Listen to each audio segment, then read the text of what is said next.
Choose பண்ண போறீங்க. Select all choose பண்ணீங்கன்னா the entire document will be selected. ஓகேவா? clear applied formatting by dash control plus m underline பண்ணிக்கிங்க. இப்போ நீங்கள் அப்ளை பண்ண ஃபார்மேட் எல்லாத்தையும் அந்த ஹோல் டாக்குமெண்ட்லையும் ரிமூவ் பண்ணணும்னு நினச்சிங்கன்னா கண்ட்ரோல் ப்ளஸ் எம் கொடுத்துட்டிங்கன்னா அப்ளை பண்ண எல்லா ஸ்டைல்ஸும் என்ன ஆகிடும் சடனாக ரிமூவ் ஆகிடும்னு சொல்லியிருக்காங்க. புரியுதா கான்செப்ட் என்னன்ட்டு? ஸோ இது வரைக்கும் நம்ம என்ன பார்த்தோம், டெக்ஸ்ட் ஃபார்மேட்டிங்னா என்னென்ன பண்ணலாம், எப்படியெல்லாம் ஃபார்மேட் பண்ணலாம், டயலாக் பாக்ஸ் யூஸ் பண்ணி எப்படி ஃபார்மேட் பண்ணலாம், எப்படி அப்பர் கேஸ் லோயர் கேஸ் எப்படி ஒரு கேஸை சேஞ்ச் பண்ணுறது, ஒரு டெக்ஸ்ட்டை ஹைலைட் பண்ணுறது, ஃபைனலாக அப்ளை பண்ணது எப்படி வந்து கிளியர் பண்ணிட்டு வரதுங்கிறதையும் பார்த்துட்டோம். நெக்ஸ்ட் டாப்பிக்கில் என்ன பார்க்க போகிறோம் அப்படின்னா, next we are going to switch over to the paragraph formatting. ஓகேவா? ஸோ paragraph formattingனா என்ன அப்படின்னா, பேராகிராஃபில் நீங்கள் எப்படி ஃபார்மேட் பண்ணுவீங்க? அதாவது என்ன அப்படின்னா, ஒரு பத்தியாக இருக்குது, பத்திங்கிறது தான் பேராகிராஃப்னு சொல்லுவோம். சரியா? தமிழில் பத்திமோ இங்கிலீஷில் பேராகிராஃப்னு சொல்லுவோம். சரியா? ஸோ அதாவது ஒரு பேராகிராஃபுங்கிறது எந்த ஒரு டெக்ஸ்ட்டாக இருக்கட்டும் ஒரு ஹார்ட் ரிட்டன் மூலமாக அது எண்ட் ஆகும். என்டர் கீ ப்ரெஸ் பண்ணிங்கன்னா, ஏதாவது ஒரு இடத்துல நீங்கள் என்டர் கீ ப்ரெஸ் பண்ணிங்கன்னா அந்த இடத்துல சடனாக அது விட்டுட்டு என்ன பண்ணிடும், நெக்ஸ்ட் லைனுக்கு அது வந்துடும். That is the meaning of hard written. ஓகேவா? So listen, so a hard written is accomplished by any time you press the enter key. Underline பண்ணிக்கிங்க. எப்போல்லாம் enter key ப்ரெஸ் பண்ணீங்களோ அப்போல்லாம் அந்த இடத்துல என்ன இன்சர்ட் ஆகும், hard written வந்து இன்சர்ட் ஆகும். ஓகேவா? இந்த நெக்ஸ்ட் பாருங்க. So paragraph alignment or justification refers to the way in which the lines of paragraphs are aligned. paragraph alignment justificationனா என்ன அப்படின்னா, எந்த வேயை யூஸ் பண்ணி அந்த பேராகிராஃபில் இருக்கிற லைன்ஸை நீங்கள் அலைன் பண்ண போகிறீங்க. சரியா? Paragraph alignment lets you control the appearance of individual paragraph. ஓகேவா? ஒரு இண்டிவிஜுவல் பேராகிராஃப்னுடைய அப்பியரன்ஸ் எல்லாத்தையுமே அது என்ன பண்ணிடும், மாற்ற வைக்குங்கிறாங்க. சரியா? இண்டிவிஜுவலாகவும் மாற்றலாம், குரூப்பாகவும் மாற்றலாம். So there are 4 types of alignment available in OpenOffice Writer. ஓகேவா? how many types of paragraph alignment are available in paragraph alignment of OpenOffice Writerன்னு கேட்டிங்கன்னா 4 types. என்னென்ன? Left, right, centre, justify. Last time இந்த வருஷம் பப்ளிக் இல்லை, last public எக்ஸாமில் இது வந்து உங்களுக்கு கம்பல்சரி 2 மார்க்கில் கேட்டிருந்தாங்க. சரியா? Paragraph alignment how many types of paragraph alignment are there in OpenOffice Writerனா 4. Left, right, centre, justify. ஓகேவா? So left alignment, right, centre, justify. அலைன்மெண்ட்னா என்னது, இசைவுன்னு சொல்லுவாங்க. ஸோ லெஃப்ட் அலைன்மெண்ட்னா என்னன்னு பாருங்க.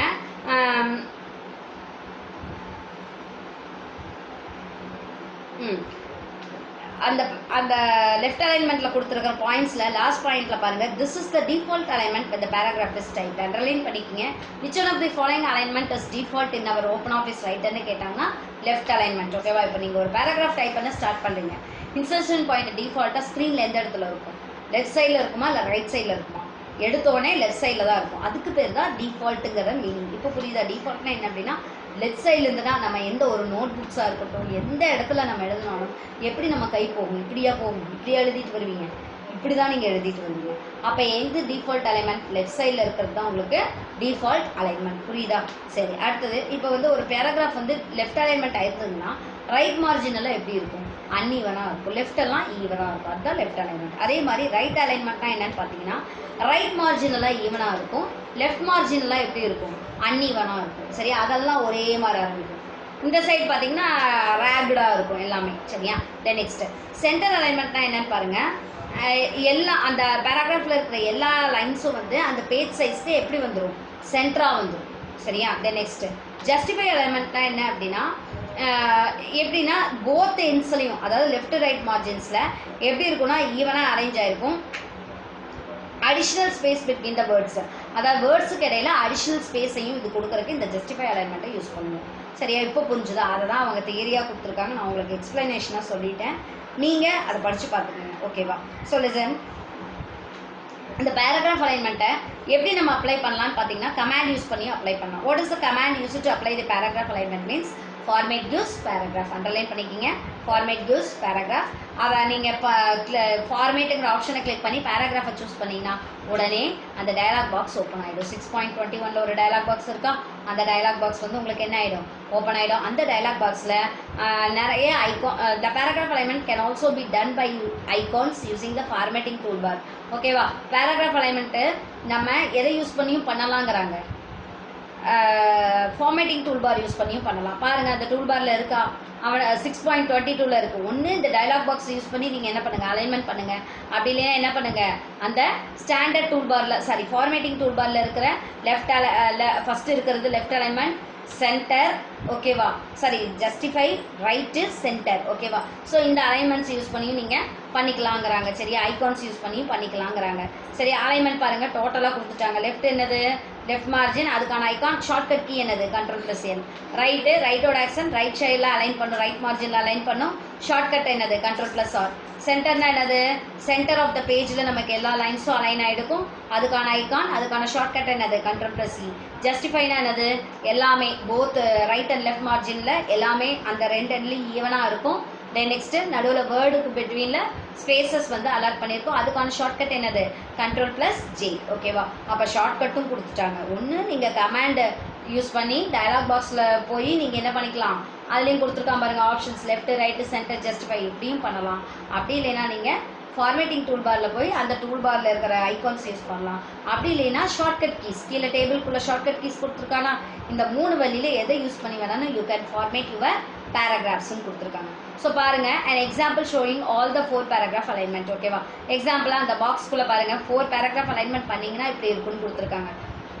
அந்த 4 லைன்ஸும் லெஃப்ட் அலைன் பண்ணிங்கன்னா லெஃப்ட் சைடில் சேமாக இருக்குது, ரைட்டில் பாருங்கள் அன்ஈவனாக இருக்குது. அதே ரைட் அலைன்மெண்ட்டில் பாருங்கள் ரைட் மார்ஜினில் எல்லாம் சேமாக இருக்குது, லெஃப்ட் சைடில் எப்படி இருக்குது அன்ஈவனாக இருக்குது. அதே சென்டர் அலைன்மெண்ட் பாருங்கள் எல்லாத்தையும் என்னவா கொண்டு வந்துருச்சு, 3 லைன்ஸையும் சென்டராக கொண்டு வந்துருச்சு, ஈவனாக கொண்டு வந்துருச்சு. அதே வந்து ஜஸ்டிஃபைடு அலைன்மெண்ட்டில் பாருங்கள் 2 சைடுமே ஈவனாக இருக்குது, 2 சைடுமே ஒன்று லெஃப்ட் சைடில் அன்ஈவனாவோ இல்லை ரைட் சைடில் அன்ஈவனாவோ இல்லை, 2 சைடுமே ஈக்குவலாக இருக்குது. பட் என்ன ஆகுது வேர்ட்ஸுக்கு இடையில ஸ்பேசஸ் வந்து அதுவே டிஸ்பிளே பண்ணியிருக்குது ஓகேவா. So this is your paragraph alignment ஓகேவா. அடுத்தது இன்னொன்றும் பண்ணலாம். பேராகிராஃப் அலைன்மெண்ட்டில் பேராகிராஃபை நம்ம என்ன பண்ணியிருக்கோம் ஃபார்மேட் பண்ணியிருக்கோம் இப்போ வரைக்கும். ஸோ இப்போ இந்த பேராகிராஃபில் நம்ம இன்னும் என்ன பண்ணலாம் அப்படின்னா பேராகிராஃப் ஃபார்மேட்டில் இன்னும் அலைன்மெண்ட் மட்டும்தான் பண்ணியிருக்கோம். நெக்ஸ்ட்டு லைன் ஸ்பேசிங் கொடுக்கலாம்.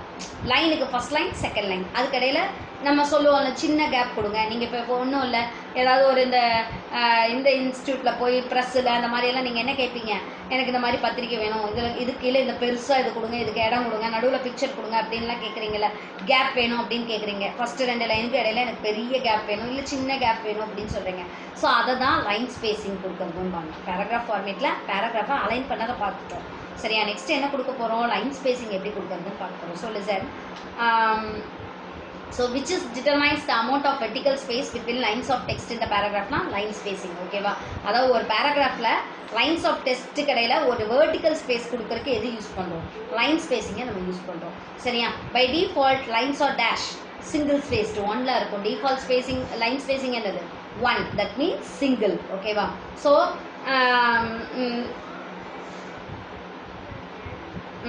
அப்போ எப்படி இருக்குன்னா ஒரு எக்ஸ்ட்ரா ஸ்பேஸும் கிடைக்கும், லார்ஜஸ்ட் ஃபாண்ட் கூட அங்கே வச்சுக்கலாங்கிறாங்க. In Open Office setting line spacing is quite easy so the content context menu ஓகேவா. கான்டெக்ஸ்ட் மெனு மூலமாக நம்ம பண்ணிக்கலாங்கிறாங்க. Select the line or word or phrase ஓகேவா. ஒரு லைனையோ இல்லை ஒரு வேர்டையோ ஒரு ஃப்ரேஸையோ நீங்கள் என்ன பண்ணிக்கிங்க செலக்ட் பண்ணிக்கிங்க. செலக்ட் பண்ணிவிட்டு அதில் ரைட் கிளிக் பண்ணி எதை சூஸ் பண்ணுங்கள், லைன் ஸ்பேசிங்கை சூஸ் பண்ணுங்கள். அண்டர்லைன் பண்ணிக்கிங்க. ரைட் கிளிக் பண்ணி லைன் ஸ்பேசிங் சூஸ் பண்ணிங்கன்னா செலக்ட் தி டைப். என்னென்ன டைப்ஸ் இருக்குதுன்னு பார்த்தீங்கன்னா சிங்கிள் இருக்குது, 1.5 இருக்குது, ஆர் டபுள் இருக்குது ஓகேவா. இதில் பார்த்தீங்கன்னா 7 different types of line spacing இருக்குது சரியா. ரைட் கிளிக் பண்ணி லைன் ஸ்பேசிங் சூஸ் பண்ணிங்கன்னா 7 types of line spacing options இருக்குது. அதில் டயலாக் பாக்ஸ் பாருங்கள் 6.23ல கொடுத்துருக்காங்க. லைன் ஸ்பேசிங் இருக்குதா, கீழே பாருங்கள் இண்டென்ட் ஸ்பேசிங் லைன் ஸ்பேசிங் அந்த ஓகே கேன்சலுக்கு இந்த சைடு லெஃப்ட் சைடில் இருக்கும் பாருங்கள் பிக்சரில் ஓகேவா. ஸோ அதில் single 1.5 double proportional at least reading fixed டோட்டலாக எவ்வளோ இருக்குது 7 டைப்ஸ் இருக்குது. அந்த 7 டைப்ஸில் டிஃபால்ட்டாக சிங்கிள்னு இருக்கும். உங்களுக்கு வேறு ஏதாவது லைன் ஸ்பேசிங் வேணும் அப்படின்னா நீங்கள் மாற்றிக்கலாம். மாற்றிட்டு ஓகே கொடுத்தீங்கன்னா அதுக்கு தகுந்த லைன் ஸ்பேஸ் செட்டிங் வந்து உங்கள் டாக்குமெண்ட்டில் அங்கே ப்ரொடியூஸ் ஆகிருக்கும். புரியுதா, சரி அண்டர்லைன் பண்ணிக்கிங்க. அடுத்தது ஸோ இப்போ இந்த லைன் ஸ்பேசிங் இதுக்குள்ளே போய் எப்படி அப்ளை பண்ணுறதுன்னு பார்த்தோம்னா ஃபஸ்ட்டு என்டையர் டாக்குமெண்ட்டை செலக்ட் பண்ணுங்கள். Ctrl+A கொடுத்தோம் இல்லை நம்ம என்னது கமாண்ட் என்ன சூஸ் பண்ணுவோம், எடிட் கிவ்ஸ் செலக்ட் ஆல் ஓகேவா. என்ன சூஸ் பண்ணுவீங்க, edit gives select all choose பண்ணிங்கன்னா அந்த என்டையர் டாக்குமெண்ட்டும் வந்து உங்களுக்கு செலக்ட் ஆகிடும். அதுக்கப்புறம் என்ன கமாண்ட் சூஸ் பண்ணுவீங்க, ஃபார்மேட் கிவ்ஸ் பேராகிராஃப் ஓகேவா. உடனே பேராகிராஃப் டயலாக் பாக்ஸ் வரும். அதில் என்ன சூஸ் பண்ணுவீங்க, எந்த டேபை கிளிக் பண்ணும் ஃபஸ்ட்டு டேப் இருக்குது பாருங்கள், indentation spacing alignment text flow outline and numbering அந்த மாதிரி டேப்ஸ் இருக்கா. அதில் ஃபஸ்ட்டு டேபு இண்டென்ஷன் ஸ்பேசிங் டேபை கிளிக் பண்ணிங்கன்னா லைன் ஸ்பேசிங் ஆப்ஷன் வந்து கீழே டிஸ்பிளே ஆகும் சரியா. அதில் உங்களுக்கு என்ன டைப் ஆஃப் லைன் ஸ்பேஸ் வேணுமோ அதை செலக்ட் பண்ணிவிட்டு ஓகே கிளிக் பண்ணிங்கன்னா that line spacing will be apply to your document. ஓகேவா? புரிஞ்சுதா இப்போ எப்படி லைன் ஸ்பேசிங் அப்ளை பண்ணுறதுன்ட்டு? ஸோ இப்போ இன்னொன்று பண்ண போகிறோம். சரியா? பேராகிராஃப் அலைன்மெண்ட் பண்ணிட்டோம், லைன் ஸ்பேசிங் கொடுத்துட்டோம் அந்த பேராகிராஃபில். அடுத்தது என்ன பண்ண போகிறோம் அப்படின்னா டெக்ஸ்ட்டை இன்டென்ட் பண்ண போகிறோம். What is the meaning of indenting text? Indenting டெக்ஸ்ட்னா என்னன்னு பார்த்தீங்கன்னா உள்தள்ளல் அப்படின்னு சொல்லுவாங்க. சரியா? உள்தள்ளல். ஓகேவா? ஜஸ்ட் ஒரு ஹாஃப் இன்ச் இன்டென்ட் பண்ணி காமிக்கிறது.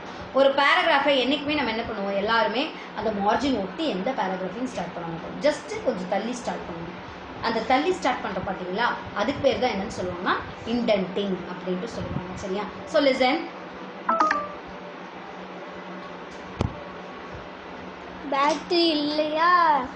போச்சா போச்சா. நல்ல கத்து இல்லை கத்து